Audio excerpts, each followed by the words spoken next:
انسان کو کیسے پتہ چلے کہ اس کا دل بیمار ہے؟ اس سلسلے میں حافظ ابن قیم رحمہ اللہ علیہ نے کچھ علامات بیان فرمائی ہیں۔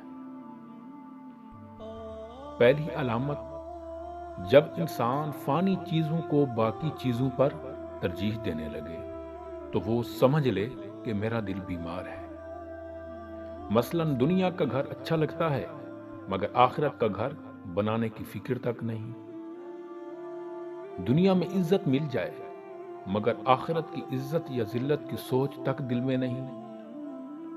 دنیا میں آسانیاں ملیں مگر آخرت کے عذاب سے بچنے کی پرواہ تک نہیں۔ دوسری علامت، جب انسان رونا بند کر دے تو وہ سمجھ لے کہ اس کا دل سخت ہو چکا ہے۔ یاد رہے کہ کبھی انسان کی آنکھیں روتی ہیں اور کبھی انسان کا دل روتا ہے۔ دل کا رونا آنکھوں کے رونے پر فضیلت رکھتا ہے۔ یہ ضروری نہیں کہ آنکھ سے پانی کا نکلنا ہی رونا کہلاتا ہے، بلکہ اللہ کے کئی بندے ایسے بھی ہوتے ہیں کہ ان کا دل رو رہا ہوتا ہے حالانکہ ان کی آنکھوں سے پانی نہیں نکلتا، مگر ان کا دل سے رونا اللہ تعالی کے ہاں مقبول ہو جاتا ہے اور ان کی توبہ کے لیے قبولیت کے دروازے کھل جاتے ہیں۔ تو دل اور آنکھوں میں سے کوئی نہ کوئی چیز ضرور روئے، اور بعض تو ایسے ہوتے ہیں کہ ان کی دونوں چیزیں رو رہی ہوتی ہیں، آنکھیں بھی رو رہی ہوتی ہیں اور دل بھی رو رہا ہوتا ہے۔ دوستو، دل کے بیمار پڑ جانے کی تیسری علامت، مخلوق سے ملنے کی تو تمنا ہو لیکن اسے اللہ رب العزت سے ملنا یاد ہی نہ ہو، تو وہ شخص سمجھ لے کہ یہ میرے دل کی موت ہے۔ لوگوں کے ایک دوسرے کے ساتھ ایسے تعلقات ہوتے ہیں کہ ان کے دل میں ایک دوسرے سے ملنے کی تمنائیں ہوتی ہیں، وہ اداس ہوتے ہیں اور انہیں انتظار ہوتا ہے کہ ہم ایک دوسرے سے ملیں، مگر اسے اللہ رب العزت کی ملاقات یاد ہی نہیں ہوتی۔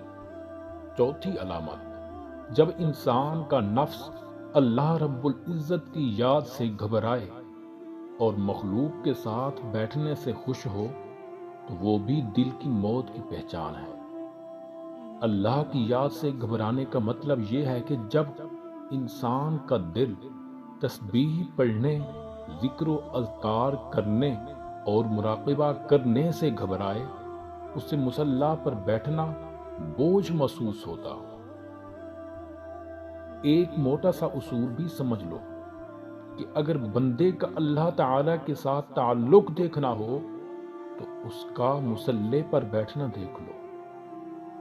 جو انسان ذکر کرنے والا ہوتا ہے مصلی پر اسی سکون کے ساتھ بیٹھتا ہے کہ جس طرح بچہ اپنی ماں کی گود میں سکون کے ساتھ بیٹھتا ہے، اور جس کے دل میں کجی ہو تو اس کے لیے مصلی پر بیٹھنا مشکل ہوتا ہے، وہ سلام پھیر کر مسجد سے بھاگتا ہے۔ کئی تو ایسے بھی بد نصیب ہوتے ہیں کہ مسجد میں آنے کے لیے ان کا دل آمادہ ہی نہیں ہوتا۔ تو دوستو، دل کے بیمار ہو جانے کی یہ وہ علامات تھیں کہ جو حافظ ابن قیم رحمہ اللہ علیہ نے بیان فرمائی۔ تو دعا ہے کہ وہ خالق کائنات جو دلوں کو پھیرنے والا ہے، ہمارے دلوں کو بھی اپنی بارگاہ کی طرف پھیر دے، ہمیشہ کے لیے ہمارے دلوں کو اپنے ہی ذکر میں مشغول فرمائے۔ آمین آمین آمین۔